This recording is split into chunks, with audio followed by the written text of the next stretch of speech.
Medya nedir? Medya, haber değeri taşısın ya da taşımasın, bilgi içeriğinin toplum içindeki aktarımını sağlayan araçları tanımlamak için kullandığımız terimdir. Yani haber değeri taşımayan içeriklerle dolu bir medya tabii mümkündür. Fakat medyaya uzak olan ya da medyayı kullanamayan bir habercilik anlayışını düşünemeyiz. Çünkü habercilik doğası gereği iletişimin sağlandığı kanallara hakim olmamızı gerektirir. Peki nasıl oluyor da kullanılan medya kanallarına hakim olabilmek adına habercilik kavramından, habercilik etiğinden ödün vermek zorunda kalıyoruz?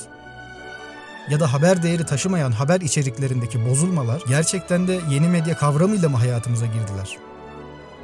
Bu sorulara bir cevap aramadan habercilik ve yeni medya gibi kavramlar üzerine konuşmadan önce iletişimin ne olduğunu ve iletişimin doğasını anlamamız gerekiyor.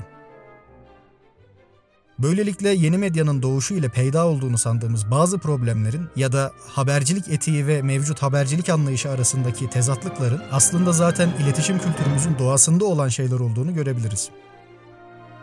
İletişimin olması için iki kişi yeterlidir ve iki kişinin olduğu yerde manipülasyon da olacaktır. Hatta iletişimin doğuşunu manipüle etme arzusuna bağlayabiliriz. İlkel, daha doğrusu ilksel iletişim biçimlerini ya da hayvanlar arasındaki iletişimi incelediğimizde bunu net bir şekilde görüyoruz.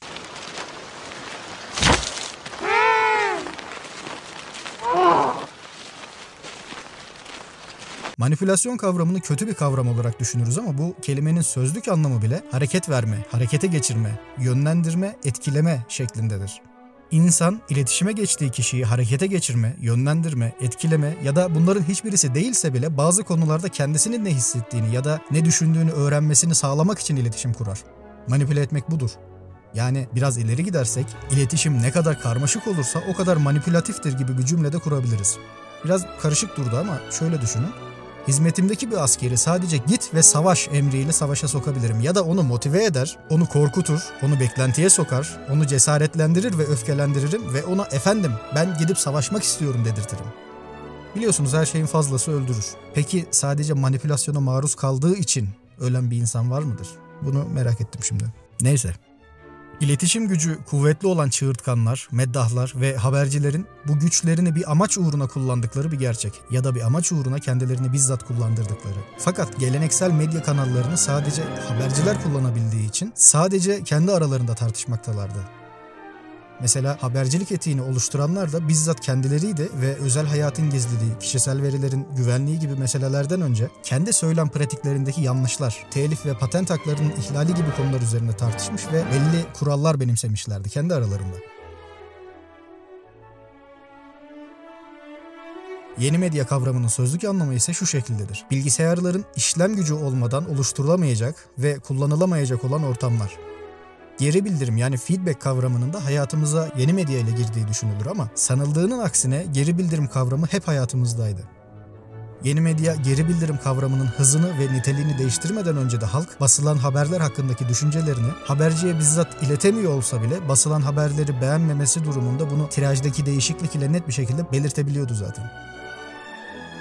Feedback kavramının bir kültür haline gelmesi ise yüzyıllarca süren sancılı bir gebeliğin ardından yeni medyanın doğuşuyla mümkün olmuştur. Mecmuaların yaygınlaşması, radyo ve televizyon programlarının ortaya çıkışı ve son büyük iletişim devriminin yaşanmasını sağlayacak olan internetin keşfi süresi boyunca haber alıcısının giderek bir tüketici konumuna geldiğini görüyoruz. Daha doğrusu getirildiğini görüyoruz. Önce medyanın haber kanallarını bir reklam sahası olarak gören üreticiler, sonra bu kanalları birer propaganda aracı olarak kullanan politikacılar tarafından. Fakat en başta bizzat bu yönetimlere izin veren haberciler tarafından.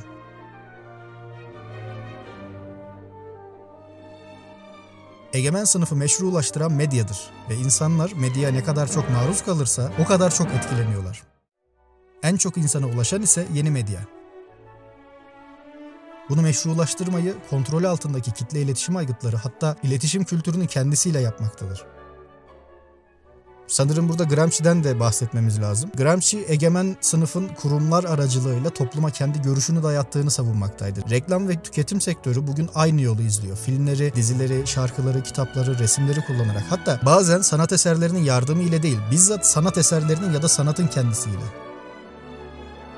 Peki reklam ve tüketim sektörünün baskın sınıfı kim? Frankfurt Okulu üyeleri 10 yıl önce bu konuyu tartışıyorlardı ve burjuvazinin tüketim kültürü tekeline sahip olduğunu ifade ettiler. Tamam burjuvazi de 21. yüzyılın burjuvazini nasıl tanımlayacağız?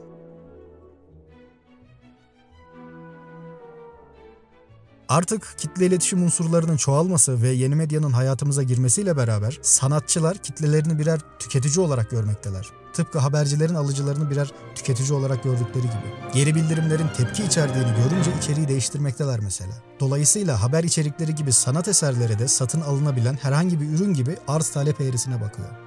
Anlayacağınız kendimiz çalıyor, kendimiz oynuyoruz. Fakat sanıldığının aksine yeni medya geri bildirimin yaygınlaşmasını sağlamamış. Geri bildirimin yaygınlaşması yeni medyaya dönmüştür. Yani bütün suçu medyaya ya da yeni medyaya atmak yanlış olur. Peki o zaman bilgisayarlarımızın ve telefonlarımızın ekranına baktığımızda gördüğümüz bu şeytan kim? Siyah ekrana iyi bakın. Ortada bir şeytan yok. Gördüğümüz şey siyah aynadan yansıyan yüzümüz. Biz ise sadist bir sistemi beslemekteyiz. Burada bahsettiğim sadist kavramı alelade bir benzetme değil. Sanat, modern sanat, tasavvufi sanat videosunda da bu sadist sistem söylemini ve Marquis de Sade'ı konuşmuştuk.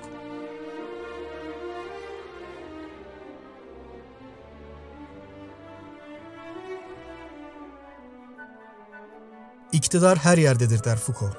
Aslında güç her yerdedir der ama gücü elinde tutan iktidar olduğu için evet, iktidar her yerdedir. Yine Foucault'a göre gücü sürekli kılacak şey de katı bir kontroldür. Tıpkı Frankfurt Okulu teorisyenlerinden Adorno'nun kitle iletişim araçlarının baskıcı olduklarını söylemesi gibi. Althusser bu fikri geliştirdi ve bu kontrolün araçlarını iki kola ayırdı. Okullar, dini yapılar, devlet kurumları gibi ideolojik aygıtlar ve polis, ordu gibi baskıcı aygıtlar. Yine Althusser'e göre bu araçlar egemen sisteme yönelik eleştiriyi önler ve sistemi meşrulaştırıp kabul ettirir. Bu araçlar denilen yapılar kitleleri ve egemen sistemi birleştirir. Günümüzde en güçlü araç medyadır ve medya egemen sistemin yaptığı her şeyi meşrulaştırmaktadır. Kitleleri ve egemen sistemi birleştirmektedir. Ne yazık ki bugünün insanları olarak bu konuda hiçbir şey yapmayacak kadar pasifiz. Toplumsal irade sandığınızdan çok daha uzun bir süredir kırılmış durumda. 1900'lerin başında insanlar aynı olaylara çok daha eleştirel yaklaşıyorlardı. Mesela Frankfurt Okulu teorisyenleri aynı bilimi bile incelemiyorlardı. Fakat düzenin bu kararsızlıklarına karşı hepsi hayır diye haykırıyorlardı. Frankfurt Okulu demişken mesela bazı komplo teorisyenleri bu akademisyenlerin neredeyse hepsinin Yahudi olmasından yola çıkarak onların bireysel bir şekilde eleştiri yapan entelektüeller değil de global ölçekli bir planın parçası olduğunu iddia ediyorlar. Bu düşüncelere katıldığımı söyleyemem. Yine aynı şekilde bu düşünceleri saçma bulduğumu da söyleyemem. Bu düşüncelere katıldığımı söyleyemem çünkü ilk olarak komplo teorisyenlerini ve şarlatanlığı sevmem. Ayrıca bu tür düşüncelerdeki büyük resimleri mantıklı bir çerçeveye oturtmayı genelde başaramıyorlar. Evet, genelde.